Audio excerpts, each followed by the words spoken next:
Hey everyone, Sarah Peck here, and this is the Startup Pregnant Podcast.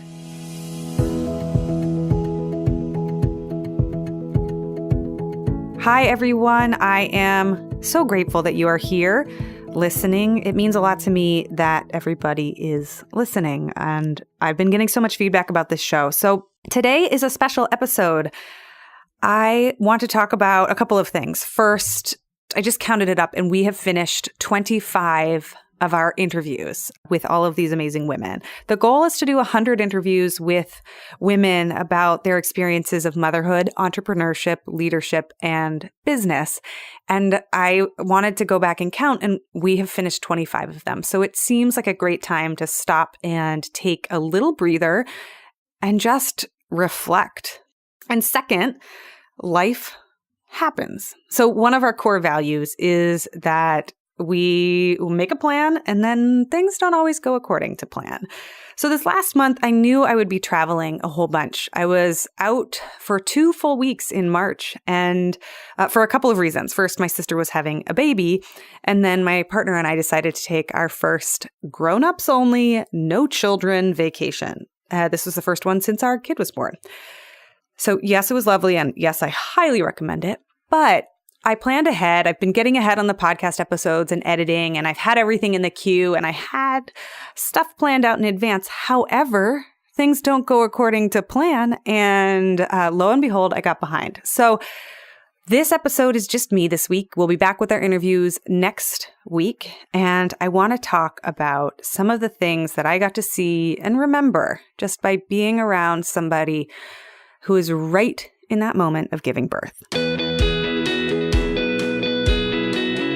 Welcome to the Startup Pregnant Podcast, where we talk to creative leaders about what it means to be an entrepreneur and a parent. I'm your host, Sarah K. Peck.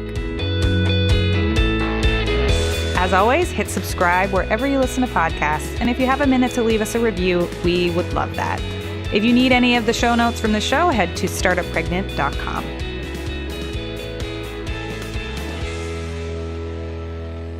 So way back when, the reason I started this podcast was because when I was pregnant a couple of years ago now, I was alone in a room full of mostly guys. Nobody else was pregnant. And there were very few conversations that were happening that had much to do with what I was going through.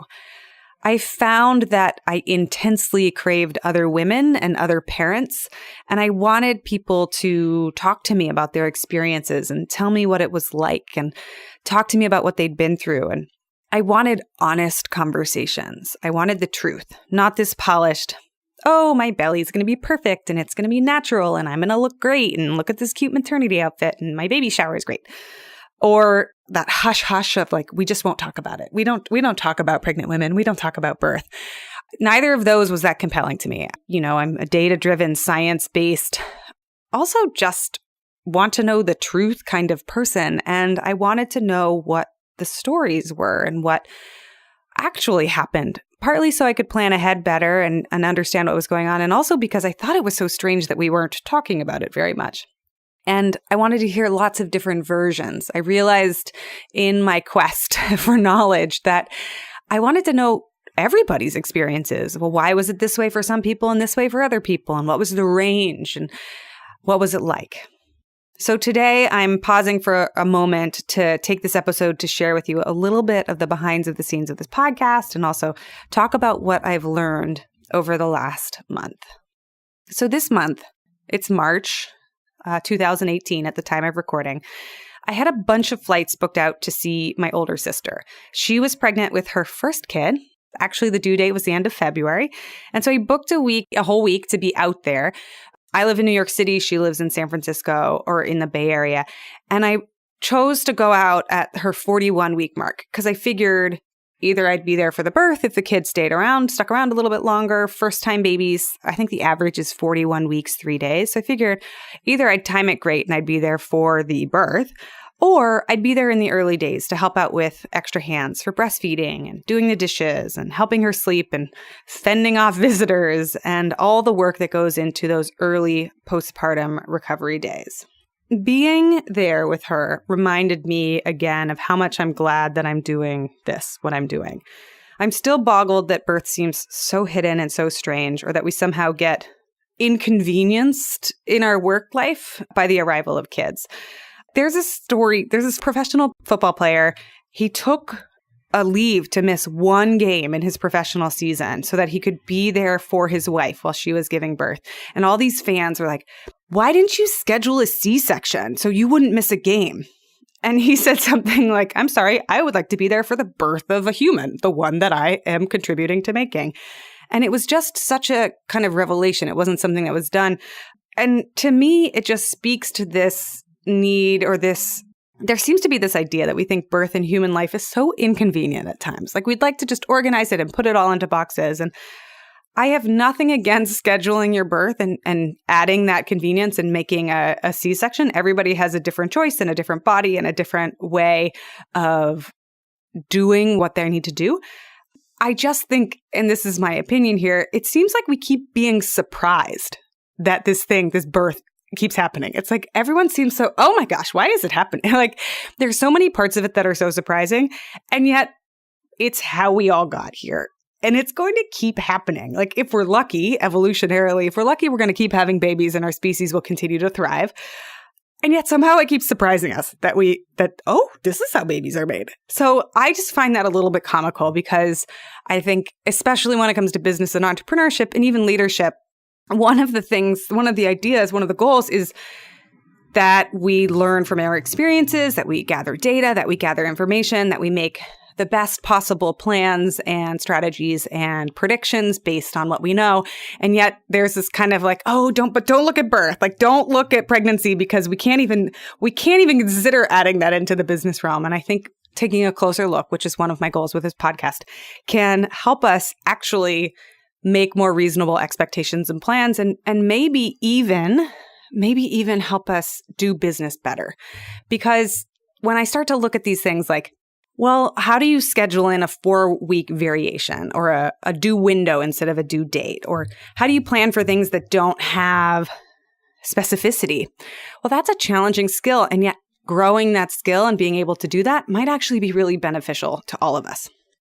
So that was one of the first things I observed while I was away this month. Number 2, you don't have control. We can pretend to have control, but we don't. I planned all of these flights because I wanted to time it just right to go see my sister. And the logistics of it were a little bit nuts. And I only have one kid, and I'm in a partnership. I have all of these things working in my favor, and yet it's really hard to plan. And I felt like this massive wizard planner because, well, I guess I'm sharing a little bit of extra detail here, but I had all my calendars out, all of my schedulers out. The first thing that I'm planning is I'm planning my ovulation cycles, because my husband and I are going to try to have a second kid. Yay! And so I've got all my ovulation windows, and putting that actually onto a Google Calendar is pretty funny. So I made a calendar event for 7 days long for each of the estimated ovulation windows. And then I sent my husband this calendar invitation that just has a single heart on it, so that it's not like too obvious to his work, but he knows what to expect. And then you have to be in person when you're trying to make a child. In many of the ways that you make a human, you need to, be in the same room as your partner. Not always, but, for us, that's what we had to do. So I couldn't fly across the country during my ovulation windows. Second, I didn't want to be away from my kid for more than 5 days. 7 days felt like a long time. He's not quite 2 yet, and that would be kind of a long time. And then also there was my sister's due date, which is this variable window. And you're just kind of estimating. So I had all these calendars out, and I was trying to plan, when am I going to go? So I'm looking at all these moving pieces and kind of stabbing in the dark.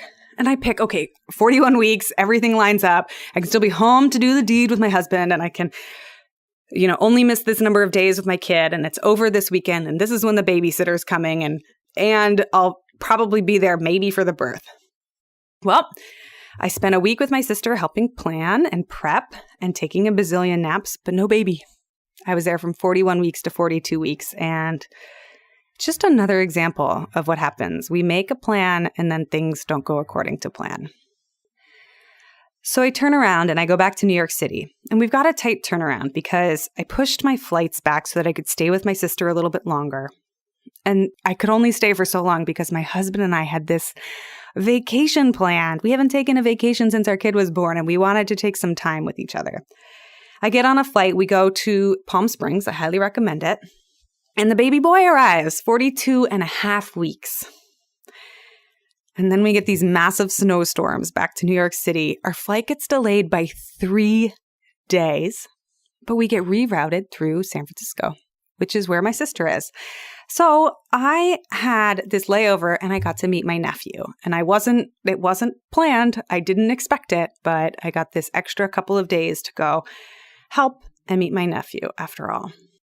So if I learned anything during this pregnancy and parenting journey, it's that trying to have control is kind of a losing game. The best I can really do is make a rough plan or a sketch or an estimation or a vision, and then play like heck with the tools you've got and dance with what life offers you in response. The third thing that this month, helping out with babies and traveling and being in the thick of it again, reminded me is that birth is really, really hard work. I still don't think we give enough attention to this. Birth is incredibly hard work. And I'm not sure if it's because we're afraid we're going to scare pregnant women or if it's just like not something you can hear. I couldn't hear it when I was pregnant. I don't know if I could have handled how hard it was, but I also wish that someone had told me more clearly that I would be gearing up not for, I don't know, it's hard to explain what to expect, but the best analogy I have is that it's like one of those college athletic events. I was a college swimmer and I wish someone had said, hey, you know how much prep work goes into, preparing for that big final meet at the end of the year? It's kind of like that. You're gearing up for a really big athletic event and you need endurance and you need electrolytes and you need to be really strategic about sleeping or napping as much as you can. And it is a great idea to have a coach or a partner with you or somebody that's been through it before. Because I might have prepared even a little bit differently for my own birth. And my sister had a very long labor and delivery process, and it was exhausting. It's not a sprint. It can be slow and steady. And your body is doing an amazing amount of work. Like the effort required, all the muscles, all the systems, all the processes. It's fabulous and it's cool and it's unilateral and it's focusing and it's messy and it's extraordinary. I just wish we knew. I wish more people talked about it or told me. And I wish we would honor it better, like this amazing thing that women are about to do. So in that same vein, number 4, as a postpartum woman, as a parent, as a new parent with a newborn or any child that's joining your family, your job is to recover. Those first few weeks, God, I looked at my sister and I just wanted to tell her, your only job is to sleep and recover. Don't get out of bed. Don't try to clean the house. Don't try to host visitors. Don't try to get anything done. What a big thing it is that you've done. You've gone through this major, major hurdle physically. And there's so much happening inside of you that's processing and changing. Processing out the hormones, making the shift from pregnant to breastfeeding, or momming or parenting. It's just such a radical shift. Your pelvic floor muscles are like recovering, even just the beginning of recovery from like not even the birth itself, but just the act of carrying around all that weight has stressed your muscles for a long time. The relaxin has loosened your joints. There's just so much recovery that's happening. And you're undergoing this incredibly steep learning curve of becoming a mom or becoming a parent, all the while doing it through a time of sleep deprivation. And this learning curve is hard. I wish people knew. I think one of the biggest challenges for me personally was there comes a point, if you're in your late 20s or mid 30s, hopefully, that you start having some agency over feeling like you're good at things. You might have hit a stride in your job. You might have hit a stride with your athletic training. Maybe you're a really good cook, but you have developed certain skill sets that you're great at. And it doesn't necessarily translate into this brand new skill that you're being tasked with. And to me, it could be maddening and frustrating because you're trying to do this new thing. You're trying to learn everything from scratch. And you might just be really bad at it in the beginning. And there's all this BS out there about it being natural and normal. And, for women in particular, it's your manifest destiny. Of course, you were meant to be a mom. And for me, it was just this cluster of like, breastfeeding, what? Like, how does this work? So overall, I just wish someone had told me to lie down more. Your only job right now is to recover. It's a long game. It's a slow game. And in the beginning, you don't have to be a superhero. Number 4. I think I'm on number 5. Number 5. Breastfeeding is so hard. I'm sure there are many people out there for whom it was not hard, and that is wonderful. For me and watching other people, I wish it were more common that breastfeeding is a tremendous amount of work, whether or not it comes easily to you. In the beginning, you're doing it for 6 to 9 hours a day in between patches of sleep. It taught me patience, and that was not an easy lesson to learn, and I'm still learning it, and resilience. And it's one of those deceptive things that looks so much easier from the outside when you're just watching. And it's so easy to assume it'll be easy for you or that the people who are saying it's hard are like the exception, to kind of write that off and say, oh yeah, some people have told me it's going to be hard, and not to worry about it. And I think there's a lot of reasons why I think it's especially hard, especially for women of today's era. Because I don't know. The patience and the dedication it takes is huge. To have this singular unilateral focus, to be stuck in many ways behind a baby or behind a pump. It took a long time for me to learn how to do it. Probably 6 weeks to truly learn how to do it, and about 10 weeks before I was comfortable doing it. And then I had about 6 months of what I jokingly referred to as the tether, which is you always have to be close to a pump or a baby because you're doing it every 3 hours. And it is hard to wrap your head around what it means to do something every 3 hours.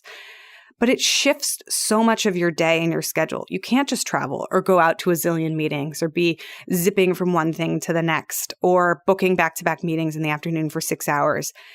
You have to plan in a break period. And if that's not your usual, or you're a traveling worker, or you're a consultant, or you're a flying salesperson, it can be really hard. Once I hit the 6-month mark and I got comfortable with a manual pump, a hand pump, I was actually pumping out in public, which I don't know if that violates a lot of HR rules, but I'd have a big loose t-shirt on and I would be at retreats or conferences and I would just stick my pump under my shirt, the manual pump, pull my bra down, and I would pump one side while I was listening to a speaker, and then I'd switch to the other side and I would pump. And most of the time, nobody even knew that I was doing it. And then I would slide the pump out of my shirt and then somebody would notice. They're like, what are you doing? And usually, luckily, I would be friends with the people next to me. And I would pour the milk into a bag and I would keep an iced mini cooler just down by my feet, one of those small, tiny, like 4x6 coolers. And I would just do it where I was. And then the next scheduled break for the conference, I would run out to the bathroom or the kitchen or the sink and just do a hand wash of the manual pump. So give it a hard rinse, and then I'd stick it on ice as well so it wouldn't be growing any bacteria. So it was, I don't know, mostly sanitary. Like I'm not following sterilization procedures here, but I was doing enough that needed to be done. And even that was like a kind of a logistical hurdle and just something that's not thought about at all, because you go to a conference and you have to go into a bathroom stall where there's all this like toilet backflush flowing through the air. And sometimes there's only 2 stalls and people are knocking on the door to try to get you out because it doesn't happen in 2 minutes. It takes 20 to 30 minutes to do pumping. So I got good enough that I started just doing it. And then I was even leading retreats while I had like a pump under my hand, and people thought it was quite hysterical. But all of this is to say it's a tremendous amount of work and devotion. And I think the stories of how painful it can be, or how hard it can be, or what a learning curve it can be, or even just how there might be not that much support for you wherever you are, whether it's the like ethos in the air or the condescension or family members that don't get it or a not supportive work environment. It doesn't have to be actively hostile for it to be extra challenging. And I think even that expectation that it's natural or easy can make it really hard on people for whom it's not. So the irony or the reality of this is that I got into plane delays and schedule delays and babies arriving at different times. And I got to be very close to the subject matter at hand, which is everything from planning ovulation cycles to trying to get pregnant again to being there or not quite there for my sister's birth to meeting my new little nephew. Means that despite my diligence in planning ahead for this podcast, I got 4 episodes released and this week's episode was a special episode that I wasn't expecting, but I'm so grateful to be able to record it because these things are fresh on my mind and I love having these conversations. Being in the thick of it again reminds me how much I want to be in conversation with you about each of these things. So I hope today's episode was helpful and useful. I know that many of you have written in saying that you are pregnant or you're getting pregnant, and these are all questions that you have. So being back there and looking through and thinking about it reminded me that life happens, that we can shift business to better fit this kind of cycle and process rather than trying to stuff pregnancy into business. What if business could benefit? That surrounding yourself with women can be tremendously helpful. That we don't have control. We make plans and things don't go according to plans. That birth is hard work.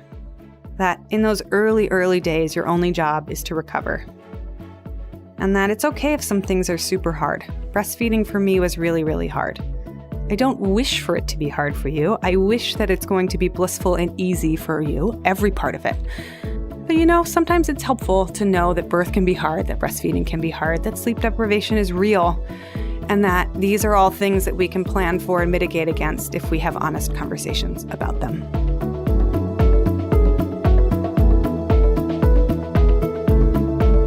Thank you so much for being a listener of the show. A few more things before we end this episode. First, if you know of a woman or a friend that would benefit from this show, send them a link to our website at startuppregnant.com. So many of you have already reached out and shared your stories, what this podcast is doing for you. And for that, I am so grateful. So if you know of somebody that would love to listen in, or you think that these stories would really hit it home for somebody, feel free to send it along. Second, if you've got a story that you need to share or tell, head over to startuppregnant.com and send us a note. We have had so much reader mail already, and your stories mean the world to us. We are proudly listener-sponsored, so if you want to sponsor the show and hear more episodes, head over to our Patreon page and you can buy us a cup of coffee, or 2 or 3. We'll take many cups of coffee. If you want any of the show notes or links from this particular episode, all of the references and tools and tips that we talk about are always posted on startuppregnant.com. Thanks so much for listening, and I will see you on the next episode.